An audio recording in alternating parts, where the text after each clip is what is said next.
And earlier I spoke to John Robinson, Executive Chairman, Global Mining Investments, with big stakes in both BHP Billiton and Rio Tinto. John Robinson, thanks for joining us again. My pleasure. Now, I guess it's been coming for some time, but as a shareholder, this strike up in the Bowen Basin, the timing could have been better.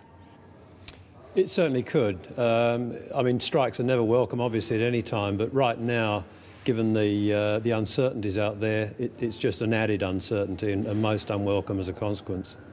The unions say it's not about pay, it's about conditions, rosters, job security, safety and housing. Presumably from the company's point of view, it is about management and about labour costs.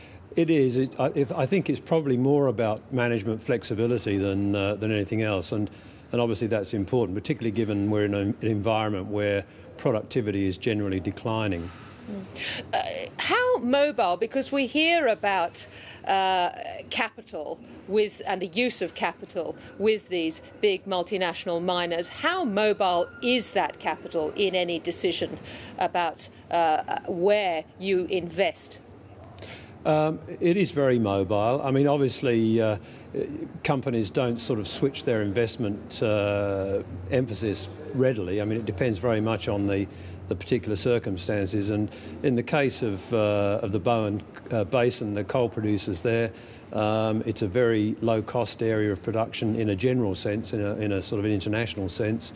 So companies wouldn't readily move their capital to somewhere else. But obviously, all of these things factor into their decision-making, and low productivity, high input costs, a high dollar, uncertain economic environment, all these things add together, and at the end of the day it comes down to where the best investment returns are, and there's no guarantee that they will always be in Australia.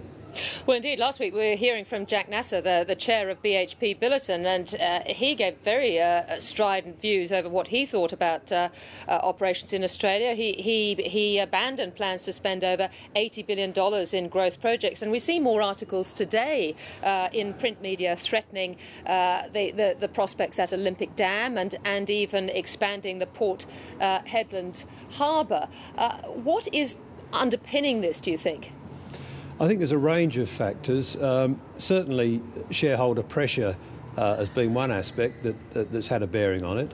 I mean, shareholders are really seeking a balance, if you like, between short-term returns and long-term investment that in turn won't generate a return for shareholders for some years. So we're all looking, I think, for a better balance in that respect. But certainly the environment at the moment provides a lot of uncertainties, and I think as a shareholder we'd be most concerned if companies just invested blindly regardless of the changing circumstance.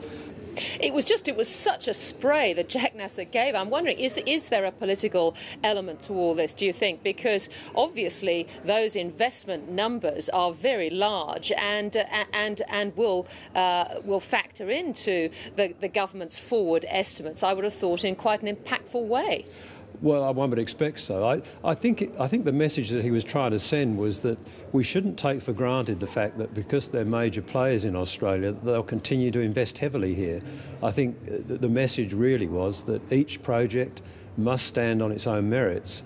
Did you not find it strange, though, that these two executives belonging to these two major players come and make speeches with such a different tone? Not necessarily surprising. I think given that they will be looking at it from slightly different economic perspectives. I mean, the Rio iron ore operations are absolutely the best there are in the world. BHP is still fortunate, but not quite as fortunate as Rio. And their decisions, particularly in terms of the additional infrastructure they need to extract the maximum benefit from their iron ore operations, are not quite as straightforward as Rio's. So that the port development at Port Hedland for BHP is a more difficult decision.